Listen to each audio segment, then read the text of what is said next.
freaking first cut. Golly. Welcome to the First Cut Podcast. I'm Rick Gehman, and this is your recap episode for this week's Hero World Challenge. Joining me to break it all down, Greg DuCharme is here. Greg, what up? What's going on, guys? What a Sunday that was. That was unexpected, to say the least. Last night, this thing looked like it was over, and anything but. Kyle Porter is here, and KP, we literally started the show. The 30-second countdown began. We did not have you, and here you are as we go live from the top rope. Good to see you. Welcome. Yeah, I didn't want to talk to y'all beforehand. I wanted to just jump in. I've lost my voice. I went to the Oklahoma State Baylor game on Saturday. Took my son to his first college football game. How was it? Devastating. Obviously, Oklahoma State loses. No, I mean, we had a great time. It was super fun. I think the lesson from Sunday is that Colin Morikawa is not a closer. You know, I think that's the one thing that we've learned about him over the course of his career is that he can't close out wins. I can't even get through that. Have you guys ever watched this this downhill skiing? It came on right after the Hero. I saw it. Yeah, dude. I know people are into F1. This is insane. Like they're going like 70 miles an hour or something nuts down the mountain. There's probably a bunch of people that Hovland knows too. There's probably a bunch of his friends that are doing this. I was looking up top Norwegian athletes earlier. I mean, they're obviously all like winter Olympics, like medalists in all of these events I've never heard of or could never imagine doing. So yeah, I'm going to assume he knows every single one of those people out there. He talked. I have this in my book, but he talked about these Norwegian cross country skiers in one of his press conferences this year. He goes, yeah. Do you remember this? I just had this guy up. I'll find it. Yeah. It was at the Northern Trust, if that helps you look for it. But no, I'm going a different way. I mean, listen, my ability to jump from Oklahoma State Baylor at AT&T to Norwegian skiers is unparalleled. Do you have the guy's name? Was it Ole Einar Bjorndalen? Yes. Yeah, he talked about him as if he was like basically his version of MJ to us. Yes, that's exactly what he is. So he is a 13-time Winter Olympic Games medalist, another 45 medals at the Biathlon World Championships. Yes, he is 45 medals. According to this website and many other websites, like the god Norwegian athlete. Ole Einar what? Bjorndalen. Bjorndalen. Everyone wants to be like Ole Allard. I'll let you. Who? I'll let you finish it. Be like him. Be like Bjorndalen. Yeah, Bjorndalen. So does that mean that Hovland was like laying there as a young kid with his posters all over the place, sleeping next to a ski pole? Like what? I mean, what's that?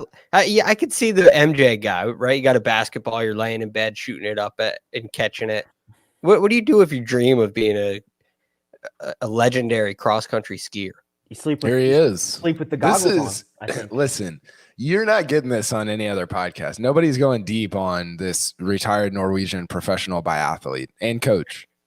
King of biathlon. The king of biathlon. Phenomenal.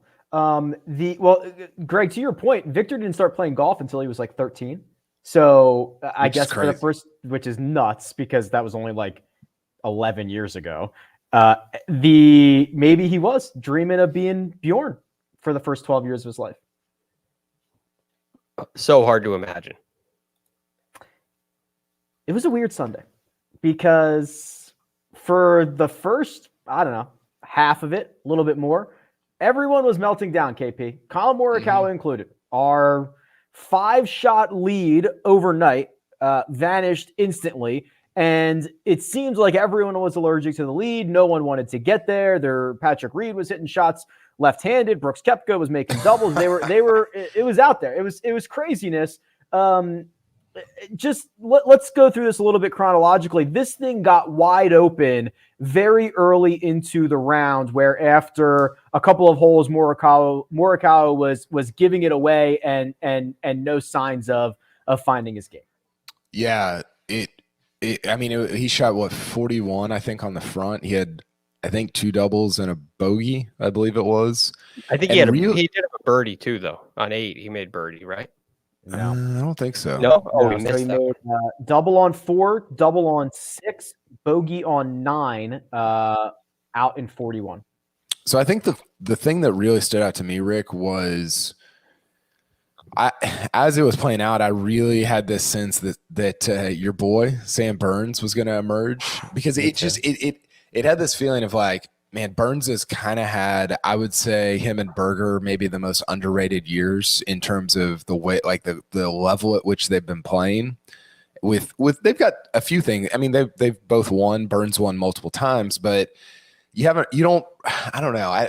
I don't think people, when they hear Sam Burns' name, they think, playing at this level. And it just felt like this was going to be kind of an entry into that, of like, oh, Sam Burns beat out, JT and Morikawa and all these guys.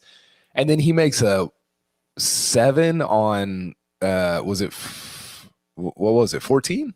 Yes.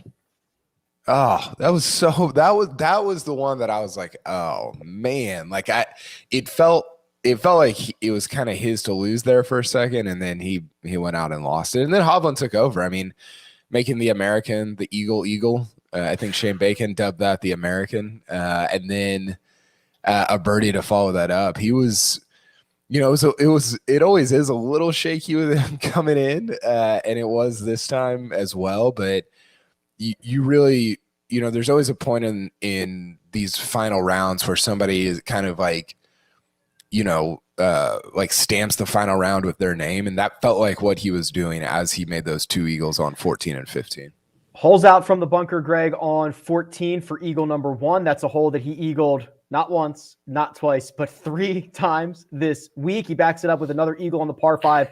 15th and a birdie on 16 to play that 3-hole stretch at 5 under. That's really where he solidified himself at the top of the leaderboard, and he had a little bit of cushion coming in, which he put to good use because he bogeyed 17 and 18 to win by 1 shot, but he gets the job done. 14, you make eagle there 3 times in the week. That's 3 2s on par 4s. That happens from time to time. It's still rare, but it happens on par 5s, and it seems much more realistic. But to get it up and down from the tee on a nearly 300-yard hole 3 out of 4 days is remarkable. But I think of what Sam Burns did at 14 and what Viktor Hovland did at 14. Their tee shots weren't that dissimilar. They were in quite similar circumstances. And I know Burns didn't hit a great chip, but you just think if Hovland's ball misses and gets going past the flag, it could have been a disaster there too. And it highlighted to me this kind of setup. I love this kind of setup because it offers plenty of birdie opportunities. You have a chance to go shoot 65 or better. And at the same time, anything can happen down the stretch. And so while it may not be the most fun course to play because you're going to lose some golf balls, when you watch tour players play on this style of golf course, I think it's the most entertaining and the best style. We talk about it a lot. Do you want to see the guys go really low and tear it up and shoot 25 under, or do you want to see the rounds that are closer to par? I look to events like this as kind of the ideal viewing experience because there's opportunity. You get to see great play. And towards the end there, we started seeing eagles all over the place. Yeah. People were chipping in and making shots, and there was good golf, but at the same time, there's a penalty, and it penalizes bad shots. It really separates really bad shots from good shots, which I think this golf course did a really nice job of that. And Hovland was on the better side and definitely put his stamp on it towards the end. There was like a 30-second window where Hovland made eagle, then Burns made eagle, then Berger holed out from the fairway for eagle. And I'm like, oh my God. After all the horrible golf we've seen all day long, now these guys can't stop making eagles coming in. Greg, do you feel like this is a course that is this is such a subjective thing? And I'm curious about your opinion because you're really good on I don't know, just like course architecture and these types of questions, but do you think it's a course that's challenging enough? Like, is it difficult enough for these guys? Yeah, I think so. Again, you see a big difference between the guys that play really well and the guys that don't. And so it's quite easy when you see somebody go out there, and I know Morikawa had a lot on the line, but Brooks Koepka didn't really have anything on the line. And it's a get together. It's a celebration of a great year, an opportunity to go and play Tiger's event. It's not the biggest deal in the world, but so that reduces pressure to some degree. And you still see some of the best players in the world going out and shooting 74 and 75. And then you can see on the other side 65. And the reason for that is when you hit it offline, many times on tour, we see the opportunity to recover. And that's when you really see the best players succeed, when they hit a really bad shot off the tee, but now they have an opportunity to still make a birdie or a par. And that's when the difference, like you talk about it all the time, Kyle, strokes gained measures how you really played. And this golf course asks players to be really steady. You really have to control your ball throughout the entirety of the week. Otherwise you get penalized and you don't have that chance to recover when you hit it offline. So looking at a Viktor Hovland performing the way he did, it's a sign that he was the best ball striker for the week. And there are many, many weeks where Morikawa walks away with it, even hitting the errant shots that he did on that front nine. Yeah, two quick things on that.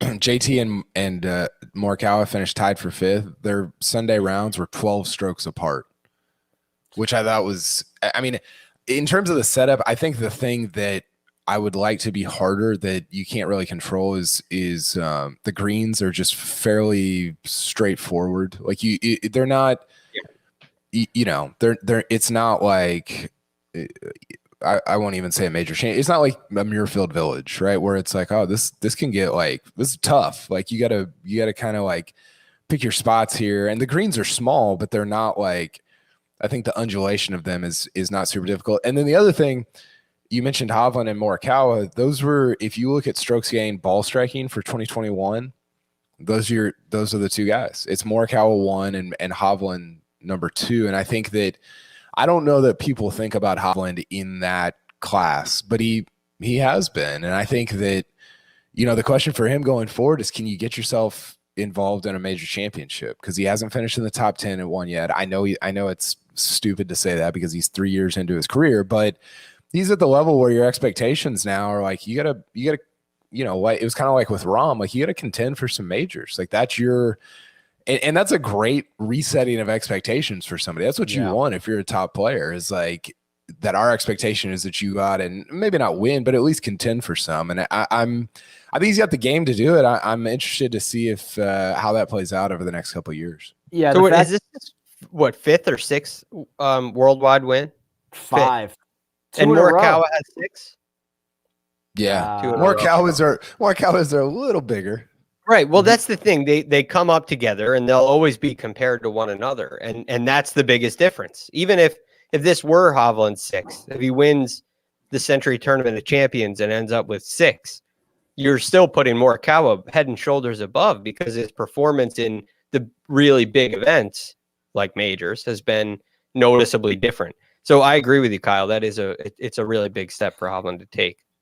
Victor's won each of his last 2 starts, Mayakoba, and then obviously this event here. 5 in total for his career. He is going to end the year as the number 7 ranked player in the world. KP, let's mine into that a little bit more, because I think Greg's absolutely right. For good or bad, Viktor and Colin are they're always going to be compared against one another. If they came out a year apart or 2 years apart, I think we'd be talking about 2 really good historical paces for the first 60 events of these guys' careers or whatever it is.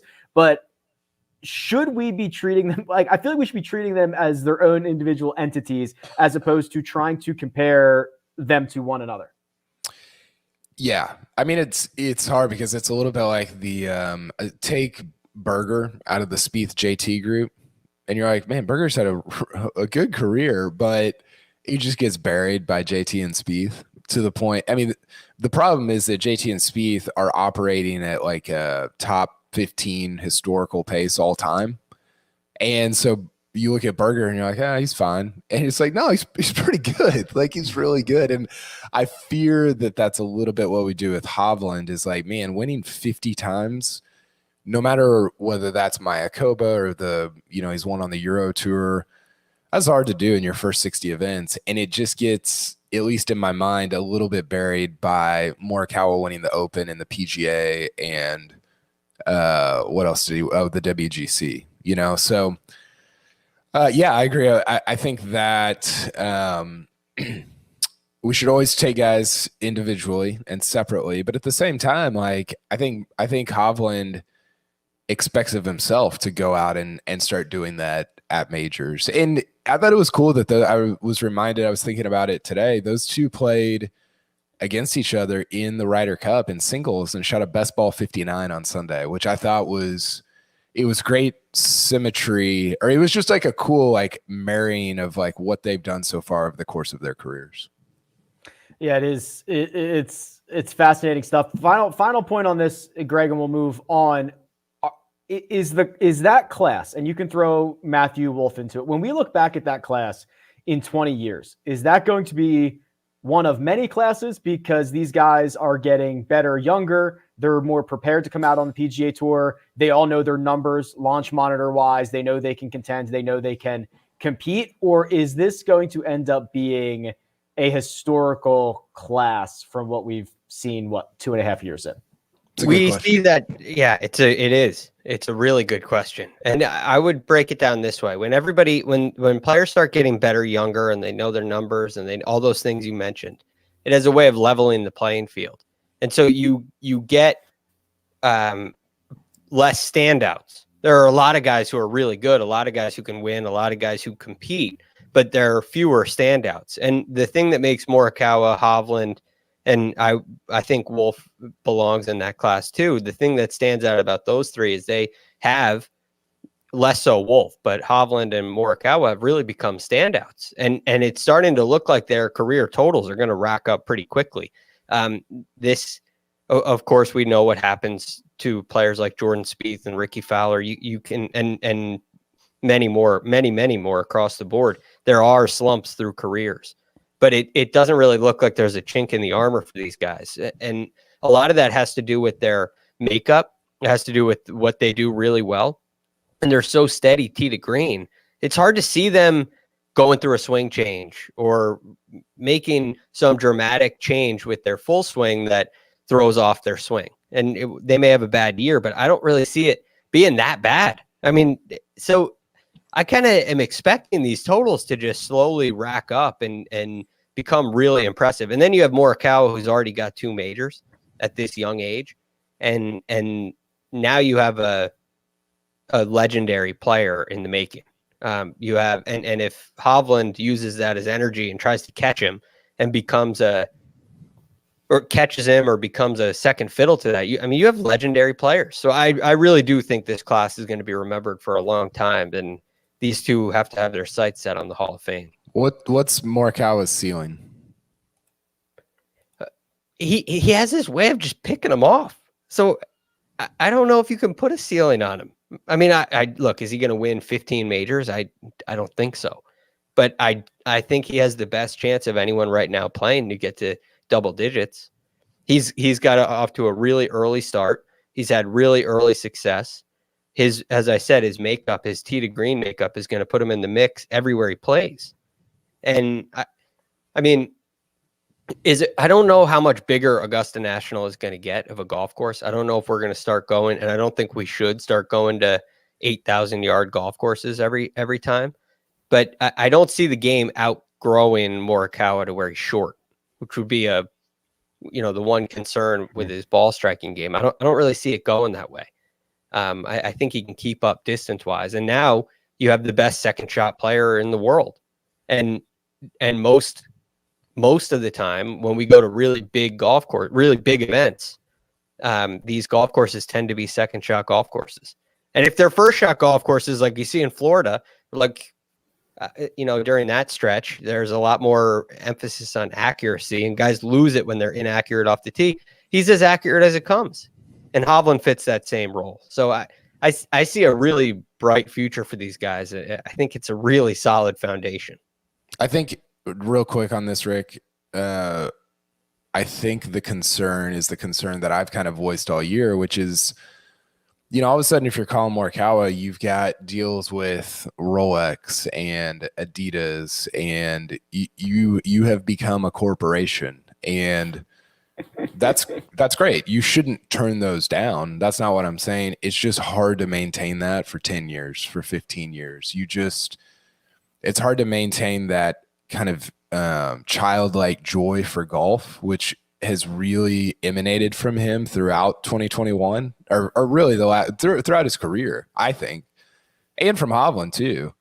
And how do you maintain that while still being this kind of, corporation that a bunch of people are heavily invested in? And I think that happens at a younger age now than it ever has before. And that's a really tough thing to hold in tension with one another throughout the course of your career. It's not something we talk about very often.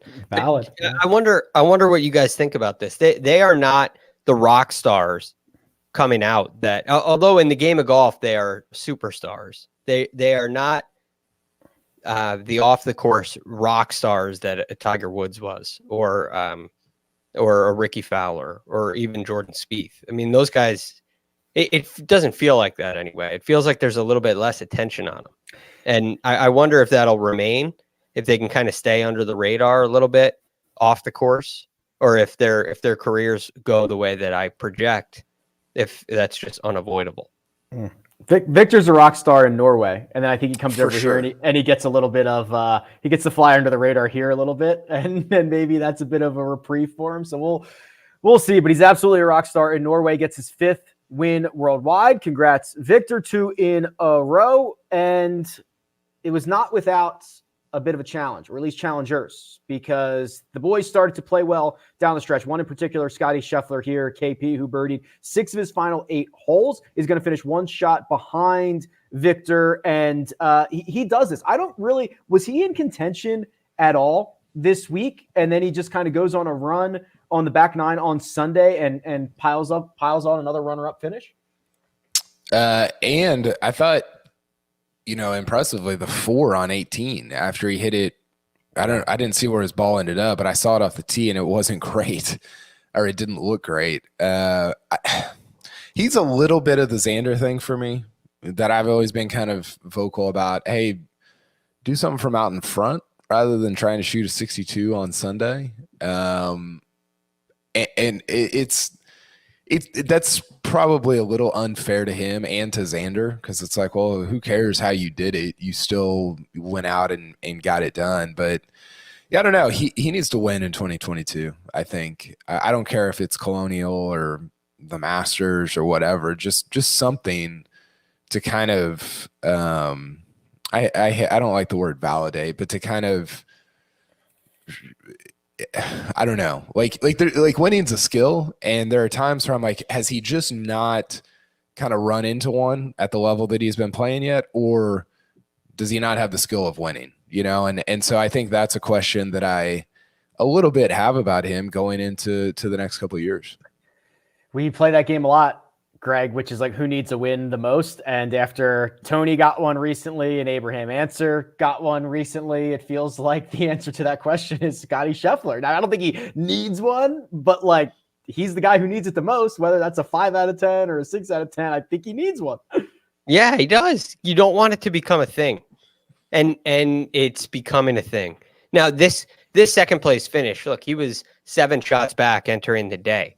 And he shot 71 in the first round. And then he shot 68 in the second round. There was never, to your point, Rick, he was never in contention to the point where anybody was thinking, well, Scotty Scheffler could win, and maybe this is his opportunity. So this is a great second place finish. It ends up being all positives for him, and it puts a nice stamp on this fall season.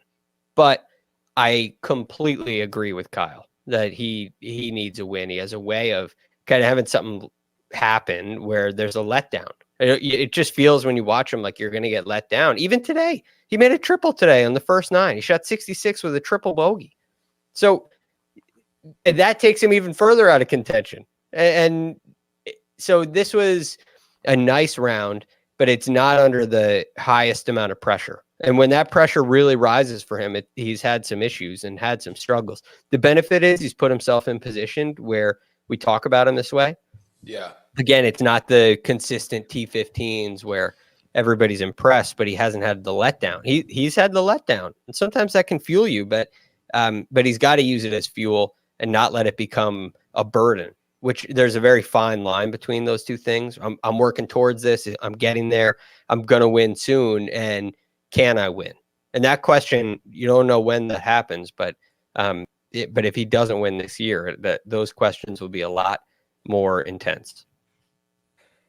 The third place finisher, one of them, Sam Burns, continues his upward trajectory, continues his impressive play. And KP, if he didn't spend 3 or 4 shots on the side of 14 on Sunday afternoon, he might have been in a playoff, or we might have been talking about Sam Burns winning the Hero World Challenge. Otherwise, he was pretty darn good all week long. Again. Yeah, he was good. And again, like I alluded to this when we were talking about Hovland, but like he's a little bit in the Hovland category for me. I don't think he's quite as good as Hovland, but he's not that far away from him. And so for me, it's go ahead. I should double check. He's like 25 years old.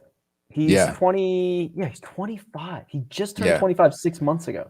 He might be younger than oh gosh. I'm really tired right now. I can't remember who finished second at the Masters this year. Will Zalatoris? Zalatoris. Thank you. He might be younger than Zalatoris. He is a Zalatoris was born in August. Sam Burns was born in July of the same year. So they're the exact same age, basically. Yeah. Which is crazy. Zalatoris is always my go-to for somebody that's older than you think he is. Yeah, he is actually. Yeah, they're 3 weeks apart, but yeah, I would not have guessed that Zalatoris was 25. And Burns is definitely younger than you think he is. And all that to say, like, I think he's in the category for me of a Hovland where it's like, okay, you've kind of showed me like everything I need to see. Now the next step for you is you don't have to win a major. I think it gets silly when you're like, you got to win a major. It's like, dude, I don't know. Like so much of that is luck. There's only 4 a year, but to like contend in a major, that's not an unreasonable ask for Sam Burns, which is awesome for him. I wouldn't have said that about him. I don't know, this time last year, definitely not this time 2 or 3 years ago. And that's a pretty cool thing that you've kind of worked your way to that point to where you're at the people's expectation of you is that you contend at the Masters in April. And I think that's where I'm at with him right now. Yeah, if the dorks on this podcast are asking you to win a major or contend in a major or get, you're so good you need a win, like that's generally a good place to be. And we don't say that about the bad guys. Yeah. But I think Burns is a great comparison. Hovland and Burns are a great comparison. Burns has done it a different way because he ended up being a really good iron player. But the last 2 years at least, they have both their weaknesses, the short game, and it's very clear. So Sam Burns now the last 2 years has been an excellent iron player. 2 years before that, he was not outside the top 130 both those years. And last year he was excellent, and this year he's been one of the best on tour so far. Always been a great putter, but the short game has been something that a big weakness. So it is cool to see him become an elite ball striker, which he is. I mean, his worst finish so far this year. We know what happened last year, but this year in the fall, his worst finish is T14. He just keeps on coming. It's been fun to watch.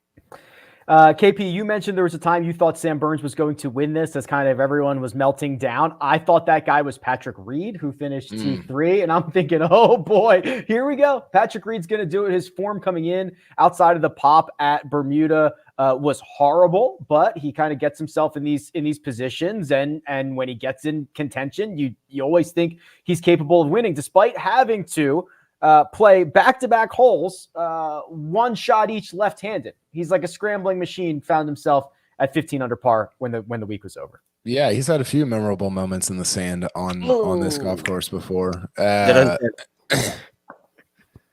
He speaking of, like, all jokes aside, he's really good on this course. I think if you look at strokes gained over the last, well, just historically at this event, because how long has it been played here? 5 years, 6 years? This was the 6th, I think. Okay. Yeah. I think he's got the best strokes gained number. So, and I think it makes sense, right? Because this is a course where we talked about it all week. The greens can get a little small depending on the pin positions, and his short game is magic. I mean, sometimes it's like, disappearing act magic, but it's always magical. Like, his hands are really good, and so it makes sense that he would play well here. And he was a little Scheffler-y for me in that he kind of just sneaked his way around all week. Didn't really go out and shoot that 64 to kind of pop up. He was just like 67, 68, 69. And then all of a sudden on Sunday, it's like, oh, so Reed might win here again. So yeah, he ends the year, what was a really weird year for him, with a good finish going into 2022. Yeah, super, super weird. Greg, I want to move on to, I don't know, this might be the most interesting storyline of the week, because our 54-hole leader, 5 clear, shot the worst round of the day, a 4 over 76. That's Collin Morikawa, to finish 4 shots off the lead. So that's a 9-shot swing, 5 up to 4 behind. And I think the takeaway for me was it was very un-Morikawa-like, right? If he just missed every putt and shot 2 over, I'd be like, all right, whatever, no problem. Sprayed some shots off the tee, sprayed some approaches, was looking in the bushes a lot. Did not have the Morikawa mojo on this Sunday. You couldn't have said it any better. The thing no one expects is it to be the ball striking that leads to the collapse, which this is a collapse, right? I mean, I hate to say it, and I love the guy, and he's been a great closer, but this is a collapse. Yeah. And he should have won the tournament going away. But when 5-shot lead is like it's like an 80% conversion rate, Greg, and this wasn't even close. So yes, Colin, we love you, friend of the pod, but unfortunately, by the numbers, we have to file this one under collapse. Yeah, and so like you said, it wasn't the putter; it was some double crosses off the tee, and with the three wood that went left. What was that on 7? I think 6 or maybe? 7. 6. Yeah. I mean, that is so uncharacteristic. And the reason he had a chance this week to become world number 1 is because he doesn't do that. And when I watch Collin Morikawa play, it reminds me of like a great 3-point shooter like Steph Curry, where maybe there's some weaknesses. Maybe he's not the best defender, not necessarily the biggest guy, but he just keeps on shooting and eventually he gets hot. And it feels like he has that. That's what he did at the Open Championship to me, and the PGA and Congressional as well, where he just keeps on shooting, and his iron play is so good. He makes a ton of birdies. He has a ton of birdie looks, and we didn't see that at all today. And so it was a really unique round. I have to look at it as a one-off, but the hard thing is that he had a chance to become number 1 in the world, and I wonder if that weighed on his mind. I'm sure every single question he got was about that, and he answers them in exactly the right way. But I wonder if that crept into his mind, if he started reading the papers, if he started dreaming about being world number 1. But all in all, I think we can really kind of put this one behind us and expect Collin Morikawa to return in 2022, the same player that he was in 2021, if not better. Yeah, that's the takeaway, KP, is this. We started this day prepared to give the coronation of Collin Morikawa becoming the number 1 player in the world. That will have to wait. He will end the year as the number 2 player in the world. But that's what we were expecting to have on the pod today. Jacob probably had the thumbnail ready. That's not the story here now. No, it's not. And we don't need to complicate this. The thing I wrote in my grades column on CBSSports.com is, golf remains undefeated. Like as soon as you literally think you're gonna, conquer it by becoming the very best in the world at it, golf's like, no, you're gonna shoot 41 going out on a course that's not super difficult in a week you've been playing great and you're the best tee to green player in the world. You're gonna shoot a 41 with no birdies. And it's an idiotic sport. I can't believe these guys enter into it every single week, but it's what makes it fun. And I don't think it's that much more complicated than that. Fair enough. We'll go quickly here on some of these guys. JT, real quick, Greg, newly LASIK'd. LASIK'd, is that a term I can use? Newly LASIK'd, goes out in 67. You're thinking, okay, this might be JT's week. Plays subpar golf over the course of Friday and Saturday, but shoots the round of the day 8 under 64 to finish T5. You give the guy 4 guaranteed rounds, he's going to work his way up the leaderboard seemingly every single time. Yes. I can't wait to see if this changes his putting. Because I mean, it's been a real weakness for him. And when I watch him putt, if you're just if you have the golf on, let's say it's not Sunday or it's Thursday afternoon and you just turn it on, or not Sunday where you're so into every single shot. And Justin Thomas has a putt. He's going to miss it, and he's going to miss it right. And he does it so often. I can't believe he contends and is always near the top of the leaderboard. I don't know how he shoots the scores he shoots when he misses putts that way. So I can't wait to see if the surgery helps, if it makes a difference for him, if it improves his putting, maybe the way he sees the line or something, because he could really set the world on fire this year if he figures that aspect out. Again, I don't think this is the greatest golf course for him because there's so much penalty, so much trouble off the tee. And those are the two concerns that I have with Justin Thomas are the errancy off the tee. He can miss big when he misses, and putting, especially that you'd like that 8-foot range. You'd really like to make it, but it's not a game. He misses them right all day long. And so it was nice to see him get himself right back in the mix here. We all had him as a winner this week. And Friday and Saturday was disappointing, but it was nice to see. It was nice to see that Sunday round. It was really, really good play. It might feel like a lot of golf has been played since this moment, and it has been, KP, but Bryson DeChambeau was our 36-hole leader. He led this event through 2 rounds. Shot a 73 on Saturday, 74 on Sunday, finished T14, and now, while this is not an official PGA Tour event, he has still failed to ever convert a 36-hole lead or co-lead. 0 for 8. I don't know if that's worrisome or not, but that is a fact. That's really weird because if you look at his final round stats, Data Golf has a really good tool that you can kind of sort out whose strokes gained historically are good when they enter the final round, top 5, top 2, however you want to do it.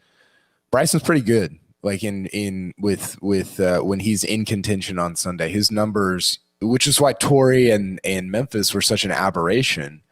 Remember earlier this year, he shot 44 on the back nine at Torrey, and then 41 in Memphis, and those were such an aberration from what he normally does in contention. So I don't think I want to read a whole lot into the 36-hole thing,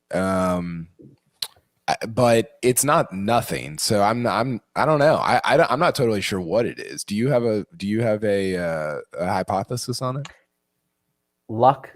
Isn't that what he said about the back nine at Torrey Pines? Yeah. Someone asked him about it. He said, what happened to the back nine at Torrey Pines? He shot a 41. He said, luck. And that's the only response he gave. That was nonsense. I got a couple of bad breaks. It's like you made an 8 on 17. I think that was more than a couple of bad breaks. No, I think that he, as we've talked about a lot, by design, is a very volatile golfer. And without going through each one of those 36-hole lead, a 5-shot 54-hole lead is not a given on the PGA Tour. I don't think we need to start looking at who's converting 36-hole leads and co-leads based on the way this works. It's halfway through. Yeah. I mean, it's so different, the first 2 rounds versus the second 2 rounds.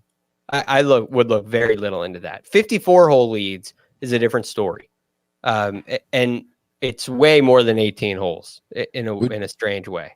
Would you rather have a 5-shot 50 or a 5-shot 36 hole lead or a 1-shot 54 hole lead? Well, there's no guarantee you're going to have a 1-shot 54 hole lead with a 5-shot 36 hole lead. So that's a tough one. But there's an eternity left. Yeah, answer it, Greg. 1 shot. I'd rather have a 1-shot 54 hole lead. I think I would too. I think the more concerning thing for Bryson than the 36 hole thing this year is that he didn't finish in the top 15, I think, in any majors. He is volatile, which is really good, I think, but it can also be really, really bad. And I don't know, that was surprising to me, especially after what he did at Wingfoot last September. But he did have the lead. He had the lead through 9 holes at the the lead through 63 holes at the U.S. Open. And he finished T25. And right. you used them in your one and done that week. Yeah, that was so dumb. That's so stupid. This game is this sport is just the dumbest. One and done is hard. That is frustrating. I mean that. Can I use Mike Thomas at the PNC? Yeah, you get access to Justin that way. Sure. Yeah. I'm not going to use him anywhere else. So I'm going to use Tiger to get access to Charlie. All right, we got to talk about other stuff, but quickly, if you keep scrolling down the leaderboard, you will find 2 golfers who were over par for the week, and you will find one significantly over par, and that man is new dad Jordan Spieth, who did not break 70 all week. KP closed out with a 6 over 76 that was low lighted by also playing the wrong tee on number 9 and getting penalized for that as well, which is always a great time when things are already going south for you and you just play off the wrong tee. Yeah, I think that's just a case of trying to get in the house as fast as I mean, the tee box was very. There was a lot of like consternation about this. It's like, I don't know, dude. It said 17, right on the huge sign right on the tee box on both of them, and they were warned earlier in the week that was going to happen. It's like, well, they both and their caddies, all 4. Yes. Well, the transcript was really funny too, because they were trying to explain it, and Spieth was telling the story, and he said, I teed up first, and then Michael Greller was like, hey, it's not your box. It's still Henrik has honors here. And Henrik jumped in and goes, well, now you're making us look like we don't know what we're doing, which is exactly what it sounded like that they were doing. Which they actually have no idea what they're doing. Play off the wrong box, entire physical box. That's so which I thought good. was, and then Spieth had a quote about, I didn't think we were going to be penalized because it was a charity event. But then I remember that there were OWGR points at stake, which, by the way, that reminds me, do you guys think this is a harder event? I threw this on Twitter. Do you think this is a harder event to win than the Olympics or easier? Way harder. I think it's harder. The top 20 in this event or the only 20 in this event are way better than the top 20 in the Olympics event. And like the bottom 40 or whatever in the Olympics probably don't have a shot at even winning it. Yeah. This is way harder. It's a tough I think question. so too. You have a 20-man field, and then you can kind of whittle away. I guess probably a little more after the first round, but there's a big question in this event of who's really gunning for it, right? Is there a lot to play for? Man, maybe the Olympics is the same thing. I guess it is probably this one. You have better players. Yeah, and I think everybody's like, oh, it's like a vacation for them. It's like, I don't know, Thursday morning, like those guys are so psychotically competitive that it's not like, I don't know. It's not like guys are out there just trying to get through their round. I mean, maybe by Sunday, but not early on. They're trying to win the event. They're trying to get a win. But you wonder what was the preparation going in, and fair. That's fair. Yeah. But I'm with you on Thursday, and I'm with you on Sunday, because I look at what happened with Spieth and Stenson, and that's just we're trying to get we're just getting through a round, and you're not reading the paperwork, and you're not fully. It's not that you're mailing it in and you're just hitting the ball and you don't care about it at all, but you're not fully engaged. You're not taking care of the details. You're not paying attention at the same level as you would in, say, a major championship or a regular PGA Tour event. Yeah. So they got the penalty and they had to go back and replay the hole. Is that what I heard? Right? Yeah. Oh, Yes. It's like a double penalty. You don't even get to use your original tee shot. You got to go play it again. Well, you got to because you have to correct the decision. If you teed off on the next hole before that was found out, you'd be DQ'd. That's what happened in the Outlaw Tour, I think. So remember when we finally got Outlaw Tour golf last March? Like 15 guys got DQ'd because they played the wrong tee box and then continued to play. I remember that. I never thought I would ever hear that's what happened at the Outlaw Tour. I never thought I'd ever hear that line. So good. Jacob, were you jumping in? I was just going to say there's like a viral TikTok or Instagram reel that goes around, and it's this guy, and he's showing the rule in the rule book that says it's a 2-stroke penalty if you tee up from the wrong area. And then it's just him teeing up, putting his tee in the ground like an inch away from the hole and tapping it in, and then writing 3 on his scorecard just on every single hole. On. Yeah. But that's not correct. That's an interesting interpretation of the rules. Yeah. There's probably a few guys on tour that might try that if you threw it out in front of them there, producer Jacob. I love that. Also, I love we are getting some great comments in the chat. Okay, so I incorrectly pronounced Bjorndalen. That Bjorn is pronounced bear, apparently. So Ol Einar Bærdalen. He's your Norwegian stud. So thank you for the correction on that. We are going to update our expert picks. That's what we did this week. And we will talk about the host of this event, the guy who wears red and black on Sundays, lots of major championships. That guy, we're going to talk about him. But first, we're going to take a quick break and hear a word from our partners. And we're back. Quick little update on our expert picks. We did all right. Top 5s. I had Xander. Mark had Tony Finau. Those were losers. Greg, you went with Sam Burns plus 230. Cash that ticket, sir. Yeah, I expected him to have a good one. So it's not top 5's tough. That's really tight. So that's definitely a good win. I was proud of him. And you were proud of him, or you were proud of yourself? Yeah, proud of Sam and myself. And and KP, you had the winner as the top 5 plus 170, Viktor Hovland. Yeah, I didn't. I legitimately almost picked him to win, and then I was like, the short game. I just don't know if I totally trusted. And then obviously he was. I mean, the bunker shot that he made on 14 on Sunday was sick. Also, it might have rolled all the way like 20 yards off the green if it doesn't hit the stick. But top 5, cash it. Let's go. The 3 of us had Justin Thomas. He finished T5. I think we're fine with that result. And because we can nudge Mark and needle him, who had Jordan Spieth winning this thing, and he finished 24 back. 24 back. I was trying to do the math real quick. Just 24 Still a top 20, though. He got a top 20 out of it. Yeah, you love to see it. I mean, $100,000 and OWGR points. Sure, no problem. It's a nice week.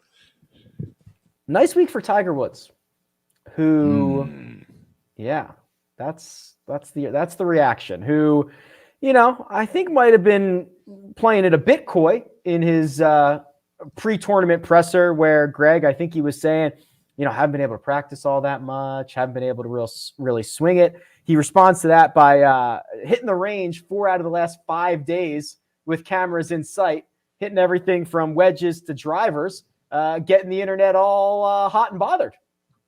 He knows how to do that, and he doesn't have to do much to get that going. Now, the thing that I really do find interesting, if you asked me at the beginning of the week, even especially after his presser, but at any point before this, if he was going to play the PNC, I would say no. And he kind of told us how far away he was from competing. But the PNC has a very different. There's a different reason for playing. Right? One, you can take a cart. Two, it gets Charlie out there, which I'm sure he wants to do. I'm sure he's begging for. So I think that adds a really interesting element to Tiger's desire to play. And then the other thing, and the first sign that I've seen that actually makes me consider this, I don't really think he's going to play, but 4 out of 5 days is a lot. And that's more than I would have guessed he could do. So when you can practice at least that much, it's got to be a positive sign. It's got to point in that direction at least a little bit. But I still am 60-40 he won't play. Yeah, I would have been about 0% that he was going to play, KP, but this is really, I don't know. I'm not going to get everybody's hopes up. I'm not going to get my hopes up, but he's out there swinging and he looks good. He's got good, he mentioned he's got lack of distance, but that motion, man, still there, still breezy, still got the hands. Yeah, feels like we were hoodwinked on whenever that was, Tuesday, when he talked, right? Yeah. Because I don't know. It is different. It's like, okay, you took 10 swings on the it wasn't 10, it was more than that, but you took some hacks on the range. That's very different than playing at a tour level, but there's not really like an inhibition there in his swing. You know, is the ball speed what Bryson's is? Probably not, but it's not, it doesn't need to be at a lot of some of the tournaments that he would play in. So I don't know. I think that Tiger has been, I could be construing this. I think he's been fairly,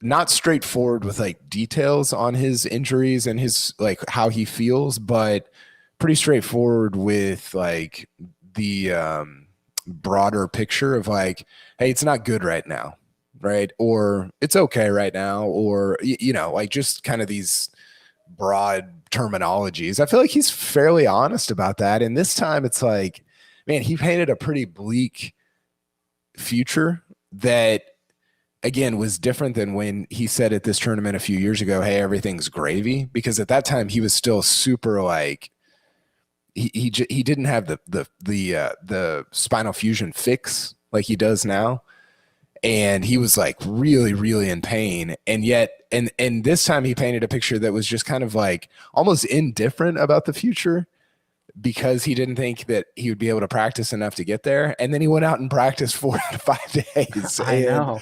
I don't know what to do with that. I don't feel like am I misconstruing the way he has kind of relayed how he feels over the course of his career? I don't think so. I think he hasn't been honest about it, but he hasn't been like purposefully like deceitful, I don't think. No, he's just private. He gives you as little. He has been really good through his career in the press about saying nothing. Right, being asked a question, giving you enough to be satisfied, but not really giving you anything at all. And so it leads to conversations like this, where all we have is questions. He's been very good at it. They're not lies, but they're not Rory McIlroy answers or Phil Mickelson answers. That's for sure. Well, the moment that most people are waiting for, and again, things I've never imagined I'd say, is the PNC Championship, which is 11 days away as of this Sunday. So if you're listening to this on Monday, that's 10 days away. That's how time and math works. So KP, as we've talked about before, the PNC Championship, man, they're holding that spot, because why wouldn't you, for Tiger Woods? When do you think we'll know? When's our drop dead date here? Well, I think my question is, can he use a cart? I presume he can. He can use the cart on the senior tour. You think the PNC Championship's laying down the rolls on carts? I mean, I don't know. Mike Thomas might be demanding as the defending champion. Who can say? They'll let him ride a Segway down on the greens. They'll let him do whatever he wants. I think it would be like Monday of that week. So the 13th, a week from tomorrow. So Monday Right. the 13th. Yeah, because I mean, they're gonna. Yeah. it kind of mirrors because I didn't know that he was going to talk at the Hero. Nobody knew that he was going to talk at the Hero this week until Monday of this week. Yeah. So yeah, I think it would be something like that. Yeah.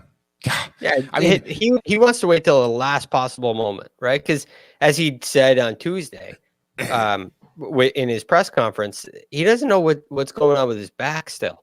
That's still a factor. And when he was healthy, you didn't know what was going. I mean, at the President's Cup, he didn't know what was going on with his back. He's playing some of the best golf, and Saturday morning he can't go because his back's tight. And just because he's hitting some balls now and the leg is on the road to recovery, day to day, it still feels like he is very unsure of how he's going to feel. So I think it'd be really a long shot for him to say now that he's good to go. You want to hear the other teams? A couple of these. See, we got some interesting ones here. Henrik and son Carl Stenson. Nelly and father Peter. that's not That'll Henrik be and cool. Carl Pedersen, both Swedes. Believe it or not, no. Son. Robert Carlson. This one feels interesting. This could be a favorite. Stewart and Reagan Sink. How's Reagan's game? His caddying's pretty good. Yeah. Dad's pretty good. His hat tan line is very hereditary. Oh man, my wife. Every time she sees, I think it was Jordan. Jordan had to go barefoot in the water this week at some point. On Thursday. And his feet. Listen, mine are exactly the same, but his feet could not have been whiter. They were like translucent. It hurt. I had to turn down the contrast on the TV. It was like crazy. Defending champions Mike and Justin. Let's see. Gary, player, your bud, KP, going with grandson. Going with grandson Jordan. And I'm sure if they don't win, right? He just replaces them if they don't win, right? That's how this works. He's got enough. Yeah, probably so. Imagine how serious VJ is going to take this event. He's on the range right now. He's never not. Weren't the Kuchers in it last year? Yeah, they're in it again. I mean, weren't they in the mix to win? Oh man, I'm actually gonna look up the PNC Championship lead. Did they play it last year or was it 2 years ago? I think it was last year because Tiger and Charlie played. Yeah, it was. Well, I think they finished second. Oh, Little John's in it. Yeah. Oh, they were somewhere around there too, weren't they? Here last we go. time? Yeah, the Sings finished second behind Team Thomas. The O'Mearas and Trevinos finished third. Kite and Kuchar finished fifth. Team Woods finished seventh. Team Daly finished eighth. Yeah. That was your leaderboard, the PNC. Nelly? They didn't play, right? This is her first year. Yeah, that'll be great. No, that's going to be awesome. That she's in it. Dude, she's stone cold. She's awesome. Yeah. She's awesome. She's kind of Cantlay-ish. Is that the most maybe athletics, not the right word, but that family between Nelly and Jess, the brothers. He went 4 deep at Wimbledon, 4 rounds deep. Yeah. That's crazy. He won a big Australia. I don't think it was the Australian Open, but he won a really big tournament in Australia too. And the dad won the Australian Open, I believe. Yeah. Oh yeah, the dad's accomplished in his own right. It's a remarkable family. Why am I blanking on the brother's name? I can't remember it either. Is it Pete? Is it Sebastian? No. Sebastian, thank you. I knew it started with an S. Sebastian. So good. I think athletic might be the right word. It's just like, dang, at the highest level of sport, they're getting it done. Yeah, he won the where is it? He won in Italy in May of this year. And then he made it to these tennis Wikipedia pages are tough to figure out. The tennis people probably say that about the golf ones. Yeah. What are for these sure. yellow and green squares? What do they mean? So he made it to the fourth round of the French Open last year and the fourth round of Wimbledon this year. Those are his two best Grand Slam finishes, and he just What's his rank? turned 21. Oh, that's right. He's young. What's his rank? His highest ranking is he's in the top 40 right now. I think if you can say this, the mother is the least successful of them all. She only reached a career high 26 in the women's rankings in tennis. wasn't an Olympian. So, oh my God, those children were just bred to be like top tier athletes. That's so it's good. it's like the McCaffrey family. That's crazy. I love it. Unreal. All right, gentlemen. Hero World Challenge in the books. Any final thoughts before we get out of here, or have we covered enough non-golf related stuff? Yeah, we started with old Einar Bjorn Dahlen, and we ended with Sebastian Corda. So I think the circle is complete. Yeah, I've gotten about half a lesson of Norwegian in the chat. I think we've had a successful day. Congrats to Victor. Congrats to Jacob, because he does great work and all the hard work behind the scenes. Thank you very much. That's great. DuCharme. You can find him on Twitter at TheRealGFD. That's Kyle Porter, who you can find at Kyle Porter CBS, and you can find me at Rick Run Good. This has been The First Cut, and we'll catch you next time.